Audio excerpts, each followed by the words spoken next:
विश्ववंदनीय जगद्गुरु महाकारुणिक तथागत गौतम बुद्ध, भारतीय राज्यघटनेचे शिल्पकार महामानव डॉक्टर बाबासाहेब आंबेडकर, प्रथमतः यांना त्रिवार अभिवादन।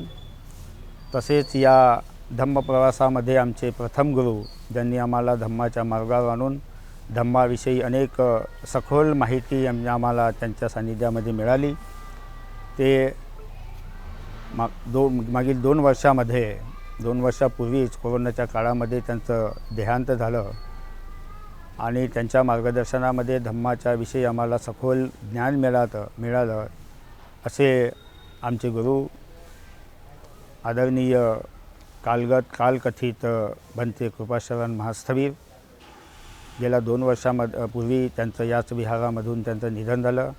या तक्षशिला विहारामध्ये त्यांनी अनेक वर्षावास या ठिकाणी काम पार पाडलेले आहेत आणि इथूनच त्यांनी अनेक परिषदा, अनेक धम्माचे कार्य, मोठ्या प्रवचन्स या महाराष्ट्रभर अनेक राज्यामध्ये जाऊन त्यांनी आता केलेलं आहे। आज त्यांना मी माझ्या स्मृतिशेष वंदन करतो। तक्षशिला बुद्धविहार बाबूपेठ या ठिकाणी आदरणीय भंते सच्चक थेरो यांनी मागील 4 महिन्यापासून या विहारामध्ये वर्षावास केलेला आहे। आज 29 तारखेला या कार्यक्रमाचा पवारणा दिवस, समापनाचा दिवस म्हणून या ठिकाणी कार्यक्रमाचे आयोजन करण्यात आलं।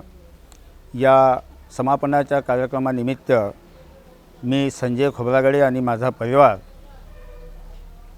आमच्याकडून कठीण चिवरदानाचं दान या ठिकाणी देण्यात आले आहे। असं म्हणतात की बुद्ध धम्मामध्ये सब्बदानम धम्मदानम जिनाती, सब्बरसम धम्मरसम जिनाती, सब्बरती धम्मरती जिनाती, जिनाती तनखायो सब्ब दुःख जिनाती। म्हणजे धम्मदान सर्व दानांना जिंकते, धम्मरस सर्व रसांना जिंकतो आणि धम्मरमण सर्व रमणांना जिंकतो आणि यामुळे तृष्णाक्षय सर्व दुःखांना जिंकतो। अशा पद्धतीच्या बुद्ध धम्माच्या यामध्ये आपल्याला मार्गदर्शनामध्ये आम्ही बऱ्याचदा ऐकलेलं आहोत आणि त्यामुळे आमच्यामध्ये या धम्माप्रती जागृती निर्माण होऊन या ठिकाणी आजच्या पवारणा दिवसाला माझ्या परिवाराकडून कठीण चिवरदानाचं संघदान करण्यात आले आहे। आणि आदरणीय भंते सच्चक थेरो मागील 4 महिन्यापासून सतत या तक्षशिला बुद्धविहारमध्ये वर्षावास काळामध्ये तथागताच्या धम्माच्या अनेक विषयावर त्यांनी येथील उपासक उपासिकांना अत्यंत मोलाचं मार्गदर्शन केलेलं आहे। या विहारामध्ये दरवर्षी वर्षावासाचा कार्यक्रम आयोजित केला जातो। वेगवेगळे भिक्खू या ठिकाणी येत असतात। यावर्षीला कुशीनागा बुद्धविहार सोमठाणा भद्रावती येथील सच्चकजी थेरो या ठिकाणी वर्षावास समाप्ती होत आहे। या समाप्तीनिमित्ताने येथील सर्व उपासक उपासिका वर्गांना माझ्या परिवाराकडून वर्षावास समापन दिनाच्या आणि पुढील वाटचालींच्या धम्म मार्गामध्ये आणि धम्म प्रचार प्रसारामध्ये आमच्या परिवाराकडून मंगल शुभेच्छा। तसेच या ठिकाणी उपस्थित आजच्या समापन दिनाच्या कार्यक्रमाला उपस्थित आदरणीय भिक्खू संघ त्यांनासुद्धा त्रिवार वंदन। अशा प्रकारच्या आजच्या या कार्यक्रमामध्ये यानंतर पुढे संघदानाचा कार्यक्रम आयोजित केला गेलेला आहे। कठीण चिवरदानाची सकाळीपासूनच 4 वाजता आपल्या वार्डामध्ये रॅली फिरवण्यात आली। कॅन्डल मार्चसोबत बुद्धम शरणम गच्छामी धम्मम शरणम गच्छामीच्या या गदर घोषामध्ये या वार्डातील रस्त्यातून रॅलीसोबत मिरवणूक काढीत विहारामध्ये सकाळीच 6 वाजता या ठिकाणी आम्ही उपस्थित झालो। त्यानंतर या चिवरांचं आणि परित्राण पाठाचं पूजापाठ करण्यात आलं. आदरणीय भिक्खू संघांच्या सानिध्यामध्ये या कठीण चिवरदानाची पूजापाठ करण्यात आली आणि कठीणची पूजापाठ झाल्यानंतर आदरणीय संघाला आमच्या खोब्रागडे परिवाराकडून हे चिवरदान दान करण्यात आलं. आजच्या प्रसंगी आमच्या सर्व बौद्ध उपासक बांधवांना मी विनंती करतो की या धम्म प्रवासामध्ये सामील होऊन भविष्यामध्ये आपल्या जीवनातील आपत्ती, विपत्ती आणि कष्ट, दुःखाचं निवारण करण्यासाठी आपल्याला धम्माच्या विचारावर चालण्याची गरज आहे आणि त्याशिवाय दुसरा आपल्या जीवनामध्ये सुख मिळवण्याचा मार्ग नाही असे आम्हाला वाटते. आजच्या प्रसंगी मी आम्हाला सर्वांना शुभेच्छा देतो. जय भीम. सुखो बुद्धान उपादो सुखा सद्धम्म देसना सुखा संघस्स सामग्री समग्गानं तपो सुखो. महाकारुणिक तथागत भगवान सम्यक संबुद्ध सुव्याख्यात असा तथागतांनी दिलेला सद्धम्म, निर्वाणगामी मार्गावर आरूढ असलेला सदा पूजनीय श्रावक संघ, बुद्ध धम्म संघ या तीन रत्नांना माझा त्रिवार पंचांग प्रणाम. विश्वरत्न परमपूज्य बोधिसत्व बाबासाहेब डॉक्टर आंबेडकर यांच्या समग्र क्रांतिकारी विचारांच्या प्रती कृतज्ञता व्यक्त करतो. आज बाबूपेठ या परिसरामधील तक्षशिला बुद्धविहारामध्ये आषाढ पौर्णिमेपासून तर अश्विन पौर्णिमेपर्यंत या 3 महिन्याच्या कालावधीमध्ये त्यांनी या विहारामध्ये निवास करून वर्षावास केलेला आहे आणि वर्षाचं समापन म्हणून आता अश्विन पौर्णिमेला होत आहे. या समापनाच्या निमित्ताने रात्रीला कठीण चिवरदान अनेक काही उपासक उपासिकांनी स्वतः शिवून श्रम करून मेहनत करून ते तयार केलेलं आहे आणि सकाळी पूर्ण या बाबूपेठ परिसरामध्ये भिक्षू संघाच्या उपस्थितीमध्ये आणि असंख्य उपासक आणि उपासिकांच्या उपस्थितीमध्ये या कठीण चिवराची मिरवणूक देखील निघालेली आहे. अशा प्रकारे आजचा हा कार्यक्रम झालेला आहे आणि यानंतर आज दुपारी भोजन झाल्यानंतर प्रवचनाचा कार्यक्रम आयोजित केलेला आहे आणि सायंकाळी महापरित्राण देखील आहे. बुद्ध वाणीचा मंगलपाठ रात्रीला होत आहे. याकरता बुद्धवाणीचा मंगलपाठ होत आहे. भगवंतांनी बुद्धत्व प्राप्त झाल्यानंतर 45 वर्ष बहुजन हिताय बहुजन सुखाय लोकानुकंपाय, बहुजनाच्या हिताकरता बहुजनाच्या सुखाकरता त्यांच्या कल्याणाकरता 45 वर्ष धम्म लोकांना देत राहिले, धम्माचं दान करत राहिले आणि धम्माचं दान दिल्यामुळे आणि त्यावेळेचे जे तथागतांच्या वेळेत जे काही महिला पुरुष गृहस्थ गृहिणी राजाचे परिवार सर्व आणि रंक जरी असेल ते सर्व भगवंतासोबत जुडले, धम्माशी जुडले, धम्माशी त्यांचं नातं झालं आणि नातं झाल्यानंतर ते त्या प्रकारे आपल्या जीवनामध्ये आचरण आणि कृती करत राहिले. राजा देखील भगवंताचा उपदेश ऐकून राज्य कारभार करायचे. म्हणून म्हणता राजा भवतु धम्मिको. राजा जर धार्मिक असेल तर प्रजा धार्मिक असेल आणि राजा जर धार्मिक नसेल तर प्रजा देखील धार्मिक होणार नाही, ते अधार्मिक होईल. म्हणून हे दान फार महत्त्वाचं आहे. म्हणून हे भिक्षू जे 3 महिन्याचा वर्षावास करतात हे लोकांना दान देण्याकरता करतात.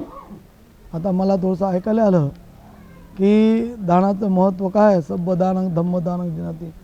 सर्वात श्रेष्ठ दान जर असेल तर धम्माचं दान आहे. कारण धम्माच्या दानाने आपलेही परिवर्तन होते आणि दुसऱ्याचे परिवर्तन होण्याकरता एक मदत होते. असं हे धम्माचं दान आहे. आणि धम्माचं दान कितीही जरी दिलं तरी हे जवळून कमी होत नाही. आपल्या जवळून लोकांना कितीतरी त्याची वृद्धी होते आणि वृद्धी तर होतेच, परंतु त्याही परिवार असेल किंवा समाजातील कोणीही तरी असेल त्यांचं देखील त्यांचं देखील मदत होण्याकरता त्यांना देखील फार मोठा आधार देखील होतो. म्हणून भिक्षू हे 3 महिने धम्मदान देत असतात. स्वतःचे लाभ करून घेतात, मन परिवर्तन करून घेतात, मनाचे विकार आहे ते विकार निवारण करण्याकरता प्रयत्न करतात आणि जे काही येणारे लोक आहेत त्यांच्याही मनाचं परिवर्तन करण्याकरता ते सतत धम्मदान करत असतात. म्हणून हे दान देखील एक महत्त्वाचं आहे, महत्त्वपूर्ण दान देखील आहे. या दानामुळे अनेक लोकांचं परिवर्तन झालेलं आहे. जसं की जयमंगल अष्टगाथेमध्ये जी गाथा आहे त्या गाथेमधील शेवटची ओळ आहे, दानादि धम्म विधिना जित्वा मुनिंदो तं ते जसा भवतु ते जयमंगलानी. सिद्धार्थ गौतम ज्यावेळेस पिंपळ वृक्षाखाली बसले होते आणि बसले असताना ध्यानस्थ बसले असताना तिथे त्यांच्यासमोर मारशेणा येतो आणि मारशेणा त्यांना पराजित करण्याकरता येतो. सिद्धार्थ बोधिसत्व पाहतात, गौतम पाहतात, हे मारशेणा मला पराजित करण्याकरता आलेला, मला हरवण्याकरता आलेला आहे. मी ज्या दुःख मुक्त अवस्था प्राप्त करण्याकरता बसलेला आहो, लोकांना सुखी जीवन बनवण्याकरता बसलेला आहो, परंतु हा मारशेणा मला पराजित करण्यात आलेला आहे. म्हणून मी काही पराजित होणार नाही. मारशेनेला भगवान म्हणजे सिद्धार्थ बोधिसत्व म्हणतात मी पराजित होऊ शकणार नाही. तर तो मारशेणा म्हणतो का पराजित होऊ शकणार नाही. तर सिद्धार्थ बोधिसत्व म्हणतात मी असंख्य कल्प जे दान पुण्यकर्म केलेलं आहे या दान पुण्यकर्माच्या बलाने या सामर्थ्याने मला तू हरवू शकणार नाही आणि तू हरशील आणि निघून जाशील. त्याचं कारण विचारलं तर ते कारण तेच सांगितलं, असंख्य कल्पापर्यंत ते दान पुण्यकर्म केलं. म्हणून भिक्षू हे भगवंताने दिलेल्या आदेशाप्रमाणे आपणही आपल्या जीवनामध्ये लाभ करतात आणि लोकांच्या लाभाकरता लोकांच्या परिवर्तनाकरता ते सतत प्रयत्न करत राहतात. आणि शेवटी ज्या अश्विन पौर्णिमेला कठीण चिवरदान केल्या जाते. कठीण चिवरदान म्हणजे काय, कशाला म्हणतात कठीण चिवरदान. भगवंताच्या वेळेला ज्यावेळेस भगवान सम्यक संबुद्ध कपिलवस्तू नगरीमध्ये नुग्रधारामामध्ये वर्षावास करण्याकरता त्यांना निमंत्रण दिलं आणि ते भगवान बुद्ध भिक्षू संघासमेत त्यांनी वर्षावास केला 3 महिने. शेवटी वर्षावासाच्या शेवटी समापनाच्या वेळेला महाप्रजापती ज्याने बालवयामध्ये बालक असताना 5 दिवसाचे असताना किंवा 7 दिवसाचे असताना तेव्हा पण त्यांचं संगोपन केलं. पण म्हणून माझा मुलगा म्हणून महाप्रजापती ही कापूस वेचण्याकरता शेतीवर गेली, काही महिलांना घेऊन कापूस वेचून आणला. त्या कापसाचे सरकी वेगळी काढली आणि ते रुई वेगळी काढली आणि रुई काढून त्याचं सूत तयार केलं. सूत तयार करून त्याचा कपडा तयार केला आणि कपडा तयार करून त्याचा चिवर तयार केलं आणि चिवर तयार करून त्याला रंगवलं. एका दिवसामध्ये राहते 24 तासामध्ये ते पूर्ण करावं लागते. सर्व जे क्रिया आहे ते क्रिया पूर्ण करावं लागते आणि ते अश्विन पौर्णिमेच्या सकाळी सूर्योदयाला ते दान करावं लागते. त्या प्रकारे ते चिवर तयार केलं आणि तयार झाल्यानंतर सकाळी 5 वाजता भगवान बुद्धच्या समोर ती गेली. भिक्षू संघ आजूबाजूला बसले असंख्य लोक होते रात्रभर भगवान बुद्धाचा उपदेश ऐकण्याकरता. आणि ती गेली आणि भगवंताला म्हणते, भगवान हे मी कठीण चिवरदान तयार केलेलं आहे, हे आपण स्वीकारावं. भगवान बुद्ध म्हणतात, महाप्रजापती हे मला देऊ नकोस, म्हणजे तथागतांना देऊ नकोस, हे भिक्षू संघाला दे. कारण भिक्षू संघ हा एक महान आहे, श्रेष्ठ आहे. तथागत म्हणजे भिक्षू संघ नव्हे. आणि तथागत आणि भिक्षू संघ एकत्रित जो संघ तयार होतो. म्हणून तथागतांना 3 वेळ बंधन केला. तथागतांनी देखील ते नाकारलं आणि चौथ्यांदा देखील महाप्रजापतीने भिक्षू संघाला ते चिवर दान केलं आणि नंतर भिक्षू संघाने भगवंताला ते चिवर दिलं. हा नियम आहे भगवंताने दिलेला कठीण चिवरदानाचा. आणि तसं देखील रात्रभर त्या उपासकाने ते चिवर तयार केलं, मेहनत केली, रात्रभर जागरण केलं, काही उपासकांनी मदत देखील केली आणि अशा प्रकारे हे कठीण चिवरदान देखील आहे. भगवान सम्यक संबुद्ध म्हणतात किच्छो मनुष्य पटी लाभो, मनुष्याचं उत्पन्न होणे दुर्लभ आहे आणि किच्छो मच्चानं जीवितं, आणि मनुष्य जिवंत राहणे देखील दुर्लभ आहे. म्हणून आपल्याला जे जीवन मिळालं, जे आयुष्य मिळालं, आणि आयुष्यामध्ये किंवा जीवनामध्ये आपण कमीत कमी आपण कुशल कर्म आणि पुण्यकर्म करायला पाहिजे. आणि पुण्यकर्म हे 3 महिन्यामध्ये आपलं जास्तीत जास्त करायची संधी तथागताने दिलेली आहे. आणि हे 3 महिने पुण्यकर्म तर करायचंच आहे, पण कशा प्रकारे करायचं आहे? ऐकून करायचं आहे, दान देऊन करायचं आहे. आणि त्याच प्रकारे बुद्ध वाणी जी आहे भगवंताची, पाली वाणी आहे, पालीमध्ये भगवंताने आपल्या वाणीद्वारे उपदेश केलेला आहे. आणि पाली गाथेचं संगायन करून पाली गाथाचं सुरक्षित राहण्याकरता हे 3 महिन्याचा वर्षावास आहे. कारण अनेक उपासक येतात, वंदना तिथे म्हणतात, म्हणजे पालीमध्ये वंदना आहे, सूत्रपठन तिथे करतात, म्हणजे बुद्धवाणीचा मंगलपाठ तिथे करतात. आणि त्यामुळे बुद्धवाणीचा मंगलपाठाचा सुरक्षा करता आणि आपण त्या बुद्धवाणीच्या मंगलपाठाचा जोपासना करण्याकरता आणि प्रचाराकरता हा 3 महिन्याचा वर्षावास आहे. आणि शेवटी देखील कठीण चिवरदान आला म्हणतात. म्हणून हा 3 महिन्यापर्यंत आमचे आदरणीय प्रेरणास्थान भिक्खू सच्चदजी स्थवीर यांनी 3 महिन्याचा वर्षावास केला. ते ज्या ठिकाणी वर्षावास करतात त्या ठिकाणी आजूबाजूचे उपासिका असंख्य 3 महिन्यामध्ये जुळतात आणि त्यांना एक धम्म ऐकायला मिळते आणि जीवनामध्ये ते कुशल कर्म आणि पुण्यकर्म करत राहतात. म्हणून त्यांच्यामुळे अनेकांनी आपलं पुण्यकर्म करण्याची त्यांना संधी मिळाली. असंच पुण्यकर्म सर्व परिवाराने करत राहावं. आणि दुसरं म्हणजे शेवटी सांगायचं म्हणजे विहार कशाकरता आहे? विहार हे आपल्याला कुशल कर्म करण्याकरता शिकण्याकरता आहे. कुशल कर्म म्हणजे शिकण्याकरता, धम्म शिकण्याकरता आहे. आणि दुसरं म्हणजे संघटन तयार करण्याकरता आहे विहार. म्हणून विहारचं माध्यम जे आहे आणि विहाराची जर आपल्याला ते माध्यम जर आपल्याला धम्म आणि पाली सुरक्षित करायचं असेल तर विहार ही आवश्यक आहे, ज्ञानार्जनाचं केंद्र. म्हणून आपण जे सर्व परिवार जुडलेले आहेत त्या परिवाराने सदोदित धम्माच्या प्रचाराकरता, धम्माच्या वाढीकरता आपण सतत प्रयत्न करत राहावे, हीच मंगल कामना करतो. या ठिकाणी थांबतो. भवतु सब मंगलं, भवतु सब मंगलं, भवतु सब मंगलं. हा विश्ववंदनीय तथागत भगवान बुद्ध त्या अरहंत सम्यक संबुद्धाला माझे काही रुपये पुष्पार्पण. भारतीय घटनेचे शिल्पकार परमपूज्य बोधिसत्व भारतरत्न डॉक्टर बाबासाहेब आंबेडकरजी. आज आपण या चंद्रपूर एरियामध्ये तक्षशिला बुद्ध विहार भिक्खू सच्चक यांच्या वर्षवासानिमित्ताने आम्ही या ठिकाणी आलेला आहोत. या ठिकाणी जो उत्साह कठीण चिवरदानाचा जो झालेला आहे, कठीण चिवर जे हे आहे, या चिवरांचा एक फार मोठ्या प्रमाणात उत्साह केला जातो.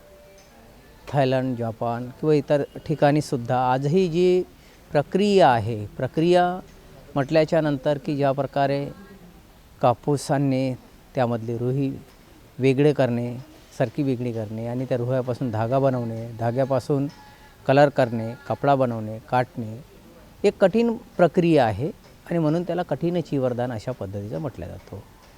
तर त्या पद्धतीचं हे कठीण चिवर संघाला अर्पित केल्याच जातो. पण वास्तविकता जे भिक्षू अरण्यवासामध्ये राहतात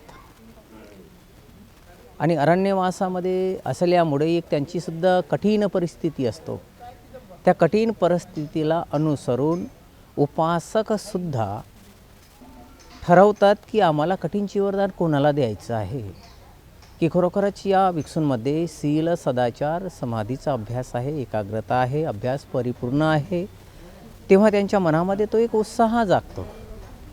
आजही सुद्धा आसाम किंवा इतर ठिकाणी त्याच पद्धतीचं आजकाल आपण जी क्रिया पाहतो हे कठीण शिवरदानाची क्रिया प्रत्येक ठिकाणी विहारांमध्ये होत आहे, व्हायलाच पाहिजे. कारण ते सिस्टम जी आहे, आज कधीकधी तर काही रेडीमेड बनलेलं चिवरसुद्धा कठीण शिवरदानामध्ये ठेवले जातो, परंतु त्या माध्यमातून जी प्रक्रिया आहे की कापूस आणणे, त्याची रुई वेगळी करणे, सरकी वेगळी करणे, त्याचा कपडा बनवणे, धागा बनवणे, धाग्यापासून कपडा बनवणे, कपड्यापासून त्याला कलर देणे आणि त्याच्यानंतर जी चिवराच्या हिशोबाप्रमाणे त्याला काटणे आणि त्याची 24 तासाच्या आतमध्ये मग केवळ चिवरच नाही तर आजपासून जेव्हा तर उद्या सकाळपर्यंत या कठीण चिवरदानामध्ये कठीण वस्तू एक सुई जरी त्या व्यक्तीने दान केली तरी तेवढं महत्त्व, तेवढं पुण्य कर्म त्या व्यक्तीचं कठीण यामध्ये मोडल्या जातो. कारण तो एक उत्साह राहतो आणि ते एक त्या पद्धतीचं वातावरण तयार केलं जातो आणि म्हणून त्याला कठीण उत्सव अशा पद्धतीचं म्हटलं जातो. आणि त्यामध्ये अनेक प्रकारचे लोक सहभागी होतात की आम्हालासुद्धा त्या पद्धतीचं कुशलकर्म मिळावं, पुण्यकर्म मिळावं. कारण ज्या व्यक्तीला जोपर्यंत त्याचं महत्त्व समजणार नाही आणि महत्त्व समजल्याच्या नंतरच तो समजणार की नाही खरोखरच आपणसुद्धा या उत्साहामध्ये सहभागी झालो पाहिजे, आपणसुद्धा काहीतरी दान दिलं पाहिजे, हे मनामध्ये उत्पन्न होणे गरजेचं आहे. आणि जोपर्यंत मनामध्ये उत्पन्न होत नाही तोपर्यंत तो दान देऊ शकत नाही, तो त्यागू शकत नाही. आणि जेव्हा त्यागतो तेव्हा प्रत्यक्ष रूपाने तो प्रसन्न होतो.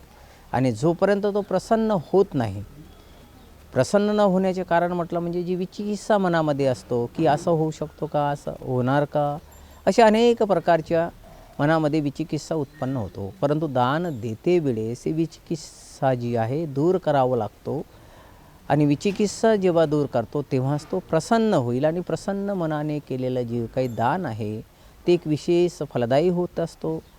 आणि फलदायी झाल्यामुळे त्याचा एक विशेष रूपामध्ये जो लाभ आहे, आपण म्हटलं की जेव्हाच्या तेव्हाच त्याचा लाभ मिळणे, हा लाभ सगळ्याच लोकांना जेव्हाच्या तेव्हा मिळत नसतो. धम्म आहे, सौखातो भगवता धम्म, जेव्हाच्या तेव्हा फळ देणार. परंतु त्या प्रक्रियाला जोपर्यंत व्यक्ती परिपूर्णता उतरत नाही तोपर्यंत त्याला त्याचं फळ मिळालं तरीसुद्धा तो त्याला समजू शकत नाही. म्हणून कठीण चिवरदान ज्या प्रकारे कल्पवृक्ष की कठीण चिवरदान एक विशेष प्रकारे त्याबरोबर परिष्कार किंवा इतर वस्तू हा एक फार मोठ्या उत्साहामध्ये केला जातो. त्याची रॅली काढण्यात येतो आणि अनेक लोक त्यामध्ये सहभागी होतात कारण त्याला महत्त्व कळलेलं असतो. आणि बुद्धांच्या काळापासूनच ही प्रक्रिया चालू आहे आणि हे सतत चालू राहणारच. आणि सतत चालू ठेवण्यासाठी जी क्रिया आहे हे जशीची तशी त्या पद्धतीनेच व्हायला पाहिजे. परंतु आज आपल्या काही ठिकाणी, बऱ्याचशा ठिकाणी ती क्रिया नाही होऊ शकत. तरी परंतु शेवटी रात्रीला 12 वाजता किंवा 10 वाजतापासून चिवर शिवण्यासाठी तर सकाळी दिवसाच्या आतमध्ये ते बनवून झालं पाहिजे, तरच ते कठीण चिवरदानामध्ये त्याची मोड होते. अन्यथा जर ते सकाळपर्यंत बनवून झालं नाही, शिवून झालं नाही तर त्याला काही एक महत्त्व नाही, ते कठीण चिवरदानामध्ये मोडल्याच जात नाही. कारण त्याची त्या पद्धतीची रॅली काढल्या जातो. जसा आम्ही अदंत पैयातीस आणि मी इंदोरमध्ये त्या ठिकाणी त्या उपासकाने 2 कठीण चिवरदान करण्याचा प्रयत्न केला, परंतु त्या ठिकाणी दोन्ही बरोबर शिवण्याचा प्रयत्न केला, परंतु शेवटी एकच झाला. एकच बनवून झालं तर एकाच कठीण चिवरदानाची ती रॅली काढण्यात आलं. माझा वर्षासुद्धा त्यांच्या साथमध्ये होता, परंतु ते कठीण चिवरदान मग मी ग्रहण केलं नाही, धारण केलं नाही. तर ते क्रिया राहतो. तर त्याकरिता जो भिक्षू त्या कठीण चिवरदानाच्यासाठी योग्य आहे त्यांनाच ते कठीण चिवरदान भिक्षू संघाच्या माध्यमातून दिला जातो. पण त्या अयोग्य जे उपासक आहेत हे उपासक ठरवतात की यावेळेस आपण जे हे कठीण चिवरदान आहे या भिक्षूला द्यायचं आहे. हे जंगलामध्ये आहेत किंवा कुठे आहेत किंवा वर्षावासमध्ये आहेत, त्यानिमित्ताने दिलेलं कार्य एक विशेष प्रकारे लाभदायक असतो. आणि हे लाभदायक करण्यासाठी मोठ्या प्रमाणामध्ये त्यागणे, शिलाचं पालन करणे गरजेचं असतो. म्हणून आज या ठिकाणी मोठ्या ह्या तक्षशिला बुद्धविहारामध्ये भिक्खू सच्चक यांनी जो वर्षवास 3 महिन्याचा केलेला आहे, या 3 महिन्याच्या वर्षवासामध्ये ज्या काही उपासक तथा उपासिकांनी विशेष प्रकारे सहकार्य केलेलं आहे, त्या सहकार्याच्या माध्यमातून त्यांनासुद्धा काहीतरी शिकण्यासारखं मिळालेलं आहे आणि ते शिकलेलं आहे. तर निश्चित रूपाने ते या धम्माबद्दल त्यांची एक विशेषता उत्साह वाढू शकतो जर समजलं असेल तर. आणि पुढीलसुद्धा या ठिकाणी यापेक्षाही मोठा उत्साह कार्यक्रम होऊ शकतो. करिता इतर लोकांनीसुद्धा यामध्ये सहभागी घेणे गरजेचं आहे. म्हणून कठीण क्रिया ही फार मोठी कठीण क्रिया असतो आणि म्हणून कठीण चिवर दान त्यालाच म्हटलं जातो की एक फार मोठा त्या ठिकाणी उत्साह करण्यात येतो. आणि ज्या प्रकारे आपण प्रजापती गौतमीचं सुद्धा उदाहरण ऐकलेलंच आहे. तर तिने ठरवलं होतं की मी चिवर देईल तर फक्त बुद्धालाच देईल. तिने मनामध्ये ठरवल्यामुळे त्या पद्धतीची तिने स्वयंक्रिया केली. ती संघ म्हणजे तिला त्या पद्धतीची बुद्ध हे सर्वश्रेष्ठ आहे ते समजत होती. म्हणून तिने ठरवलं की हे चिवर फक्त बुद्धाला शोभून दिसेल. आणि म्हणून त्या पद्धतीच्या एवढ्या कठीण परिश्रमाच्या माध्यमातून तिने सर्व प्रक्रिया स्वयं केली. आणि जेव्हा जो कठीण परिश्रम जो व्यक्ती करतो त्याचं महत्त्वसुद्धा त्याला कळतं आहे की कशा पद्धतीचं आहे. आणि म्हणून फार मोठा एक लाभ आहे यामध्ये. शारीरिक मानसिक जो लाभ आहे, मानसिक जे समाधान व्यक्तीला मिळणे गरजेचं आहे. मानसिक समाधान तेव्हाच होतो की जेव्हा तो व्यक्ती प्रसन्न होतो आणि चांगल्या पद्धतीने शीलाचं पालन करून प्रक्रिया करतो. म्हणून आज या ठिकाणी जो वर्षवास झालेला आहे, या वर्षवासामध्ये कठीण चिवरदानाचा उत्साहसुद्धा झालेला आहे. रॅलीसुद्धा काढण्यात आलेली आहे आणि प्रक्रियानुसार झालेला आहे. म्हणून याला कठीण चिवरदान अशा पद्धतीचं म्हटलं जातो. आता ही कठीण चिवरदान भिक्खू संघाला प्रदान करण्यात येईल आणि प्रदान केल्याच्या नंतर जे निवासी भिक्षू या ठिकाणी विहारामध्ये वर्षवासासाठी असतात ते भिक्खू संघ त्यांना प्रदान करतो. करिता आज आपण या ठिकाणी या वर्षवासाच्या निमित्ताने उपस्थित सगळे उपासक तथा उपासिका सगळ्यांचं मंगल हो, कल्याण हो आणि हा उत्साह अशाच पद्धतीने जास्त प्रमाणामध्ये वाढायला पाहिजे. यामध्ये अनेक लोक सहभागी व्हायला पाहिजे आणि सहभागी होऊन त्याचं महत्त्वसुद्धा त्यांना कळायला पाहिजे. केवळ चिवरच नाही तर अनेक प्रकारच्या लागणाऱ्या औषधदानसुद्धा करू शकतात. अनेक प्रकारचे शालदान ज्या काही आवश्यक वस्तू आहे, केवळ चिवरच नाही तर त्यामध्ये आवश्यकतानुसार भिक्खू संघाला लागणाऱ्या ज्या काही गरजेच्या वस्तू आहेत ह्या दान देणे गरजेचं असतो. आणि एक विशेष प्रकारे संकल्पानुसार केलेलं दान महत्त्वपूर्ण ठरतो आणि समजूनच त्या पद्धतीची दानक्रिया केली पाहिजे. करिता भवतु सब मंगलम रक्षन्तु सब देवता सब बुद्धान धम्मानुसंघानुभावेन सदा सुखी भवन्तु ते. दयेचे आगर, करुणेचे महासागर, विश्वाला शांती देणारे तथागत भगवान बुद्ध, तसेच त्यांचा सुविख्यात असणारा हा सद्धम्मावर आरूढ असणारा सदापूजनीय श्रावक संघ, या तीनही रत्नाला माझे त्रिवार वंदन. तसेच माझे गुरुवर्य आचार्य उपाध्याय यांनासुद्धा माझे त्रिवार वंदन. भारतीय घटनेचे शिल्पकार बोधिसत्व डॉक्टर बाबासाहेब आंबेडकर यांच्या उपकाराची जाण ठेवून सर्वांच्या प्रती मंगल मैत्री. आज या तक्षशिला बुद्धविहार विकासनगर बाबूपेठ या ठिकाणी वर्षावास पवारणा समापन दिन या निमित्ताने कठीण चिवराचा उत्सव ठेवण्यात आलेला आहे. कठीण चिवराचे आयोजन ज्या परिवारांनी केलेले आहे ते उपासक संजय खोब्रागडे आणि खोब्रागडे परिवार यांच्यातर्फे आज हे कठीण चिवरदान देण्यात येत आहे. तर मी 3 महिन्याचा या ठिकाणी वर्षा कालावधीमध्ये या विहारामध्ये वास केलेला आहे. उपासकांचा धार्मिक क्षेत्रामध्ये प्रतिसाद भरपूर सुंदर प्रकारे मिळालेला आहे. त्यांनी 3 महिने धम्म ग्रहण करून आज्ञेचं पालन करून विनयाचं अनुकरण केलेलं आहे. तर ते त्यांच्या प्रती शुभेच्छा देण्यास पात्र आहे. तर शेवटी त्यांनी हा उत्सव मोठ्या थाटामाटात साजरा करण्याचं ठरवलेलं आहे. तर वर्षावास कालावधीमध्ये जे प्रशिक्षण दिले जाते त्यानुसार उपासक घडत असतात आणि त्यानुसार ते अनुकरण करत असतात आणि आपल्या परिवारामध्ये सुखशांतीचं निर्माण करत असतात. तर या प्रकारे आज समापनाची ही वेळ पवारणा महापवारणा म्हणून भिक्षू संघाचा शेवटचा दिवस असतो की या वर्षावासाच्या कालावधीमध्ये 3 महिने वास केल्यानंतर शेवटचा दिवस पवारणीचा.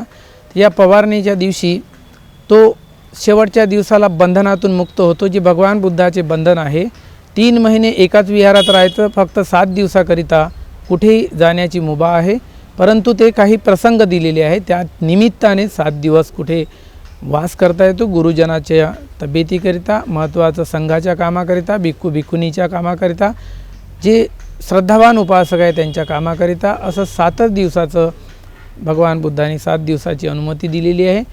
तर या कालावधीमध्ये फक्त 7 दिवसासाठी बाहेर वास्तव्य करता येते. यानंतर या वर्षावास समापनानंतर भिक्षू आझाद होतो आणि कुठेही कितीही दिवसासाठी तो राहू शकतो.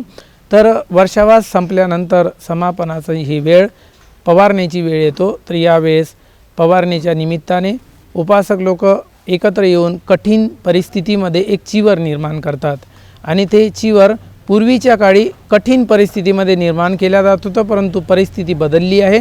त्यामुळे कठीण परिस्थिती सध्याची नाही आहे. कारण पूर्वी रुई कापूस आणल्या जात होता, रुई काढल्या जात होती, सूत कातल्या जात होतं, त्याच्यानंतर कपडा बनवल्या जात होता, रंगरंगोटी केल्या जात होता आणि त्यानंतर त्याला चिवर बनवून मोठ्या परिश्रमाने मोठ्या कठीण परिस्थितीमध्ये ते चिवर दान केल्या जात होतं. असा एक प्रसंग भगवान बुद्धांनी दक्षिणा विभंग सुत्तामध्ये दिलेला आहे. हा प्रवचन सांगितलेला आहे की महाप्रजापती गौतमी हिने केलेलं कठीण चिवरदान. भगवान बुद्ध जेव्हा कपिलवस्तूमध्ये निगृधारामामध्ये विहारामध्ये वर्षावासाकरिता वास करीत होते, त्यावेळेस शेवट वर्षावास संपल्यानंतर महाप्रजापती गौतमी चिवर घेऊन आली, कठीण चिवर, आणि भगवान बुद्धाला दान करायला लागली. तेव्हा भगवान बुद्ध म्हणतात की गौतमी संघाला दे. ती पुन्हा पुन्हा विनवणी करते की नाही भगवान, मी हे मोठ्या परिश्रमाने मेहनतीने कठीण परिस्थितीमध्ये मी हे चिवर बनवलेलं आहे आणि तुमच्यासाठी बनवलेलं आहे. पुन्हा भगवान बुद्ध म्हणतात की गौतमी संघाला दे. संघाला दिल्याने माझा गौरव होईल आणि संघाचाही गौरव होईल, तुझ्या पुण्यात वाढ होईल. पुन्हा तिसऱ्यांदा ती म्हणते नाही भगवान, मी खूप मेहनतीने परिश्रमाने तुमच्यासाठी हे चिवर कठीण चिवर बनवलेलं आहे, म्हणून मला तुम्हाला दान करत आहे. भगवान बुद्ध म्हणतात नाही गौतमी, संघ सदीनं पुण्य वड्ढती. संघाला दिल्यामुळे महान पुण्यकर्म प्राप्त होतो आणि संघाचा आणि भिक्खू संघाचा गौरव होतो. संघाला दिल्यामुळे मी संघातच आहे, मी संघाच्या बाहेर नाही आहे, म्हणून संघाला दिल्याने बुद्धाला प्राप्त होतो. तर अशा प्रकारे तिला वारंवार उत्तर दिल्यानंतर आनंद बनते. म्हणतात भगवान, आपण त्या चिवराचा स्वीकार करावा. नाही आनंदा, असं नाही. यामध्ये जो कोणी दान देत असतो तर तो दुसऱ्यावर उपकार करत असतो आणि उपकार करणारा व्यक्ती आपल्या 5 शिलाचं पालन करत असतो. तो 4 प्रत्यय दान करत असतो. आपल्या परिवाराच्या सुखशांतीकरिता, दुःखातून मुक्तीकरिता, निर्वाण सुखाकरिता दुसऱ्यावर अनुकंपा करत असतो. तर तो ग्रहण करणारासुद्धा त्याच्यावर अनुकंपा करतो. आणि ज्या व्यक्तीला कठीण प्राप्त होतो त्याला 7 प्रकारचे लाभ होतात आणि तोही कामना करतो की ज्याने हे कठीण चिवरदान दिलेलं आहे त्यालाही 7 प्रकारचे लाभ व्हावे, ही कामना करतो. तर कठीण चिवर हे संघाला सोपल्या जातो आणि संघाकडे दिल्यानंतर संघातला मुख्य भिक्षू, वरिष्ठ भिक्षू ठरवतो की या नगरामध्ये एकूण किती भिक्षू वर्षावासाला होते आणि त्यामधल्या कोणत्या भिक्षूला कठीण प्राप्त झालं आणि कोणत्या भिक्षूला कठीण प्राप्त झालं नाही. तर मागच्या वर्षी कठीण प्राप्त ज्याला झालं त्याला चिवर कठीण दिल्या जात नाही. ज्याला कठीण प्राप्त झालं नाही त्याला ते वरिष्ठ भिक्षू संघ एकत्रित येऊन ते विचारविनिमय करून त्या भिक्षूला ते कठीण देतात. त्यामध्ये उपासकाचं बोलण्याचं काहीही उरत नाही, कारण त्याने दान देऊन मोकळा होतो संघाला. तो संघ ठरवेल या उद्देशाने उपासक बोलत नाही. मग तो संघ ठरवतो की कुणाला कठीण द्यायचं. कठीणचे भरपूर लाभ आहे आणि 7 प्रकारचे लाभ तर विनयामध्ये सांगितलेलेच आहे. तर ते त्याला तुरंत प्राप्त होतो आणि तोही कामना करतो. ज्या उपासकाने ते कठीण चिवर दिलेलं आहे त्यालाही तुरंत 7 प्रकारचे लाभ उत्पन्न होत असतो. तर अशा प्रकारे महाप्रजापती गौतमीने दिलेल्या या कठीण चिवराबद्दल संघाला द्यायला सांगितलं, कारण संघाला दिल्यानंतर त्या उपासकाचं पुण्यकर्म पुन्हा 5 पटीने वाढत असतो. तर या प्रकारे हे पुण्यकर्म सर्वांच्या पदरी पडावं आणि ज्या परिवारांनी हे कठीण चिवरदान दिलेलं आहे त्यांच्या पदरी हे पुण्य लाभावं आणि दुःखातून मुक्तीकरिता हे पुण्यकर्म सहाय्यक ठरावं. म्हणून कठीणची परंपरा ही आता जास्त जोर पकडत आहे. म्हणून त्यामुळे जाग्या जाग्यावर कठीण परिस्थितीमध्ये कपडा विकत आणून आपल्या कमाईतला काही हिस्सा खर्च करून ते कपडा घेऊन येतात आणि रात्रभर त्याला रात्री भिक्षू त्याला कपडा कापून देतो आणि उपासक वर्ग त्याला शिवतो आणि कठीण 12 वाजेपर्यंत रात्रीचे तयार करत असतो आणि सकाळचे 6 पर्यंत ते धम्म रॅली करून गावामधून नगरातून फिरवून विहारामध्ये घेऊन येतात आणि ते संघाला दान केल्या जाते. तर या प्रकारे जे महान पुण्यकर्म आज संग्रह केला जात आहे या तक्षशिला बुद्ध विहारामध्ये, ज्या परिवारांनी हे कठीणची वरदान दिलेले आहे त्यांनासुद्धा 7 प्रकारचे लाभ हो आणि त्यांच्या परिवारामध्ये सुख शांती नांदो अशी मंगलाची कामना करतो. आणि इथेच मी माझे उर्वरित शब्द थांबवतो. सुखी हो, मंगल हो, कल्याण हो.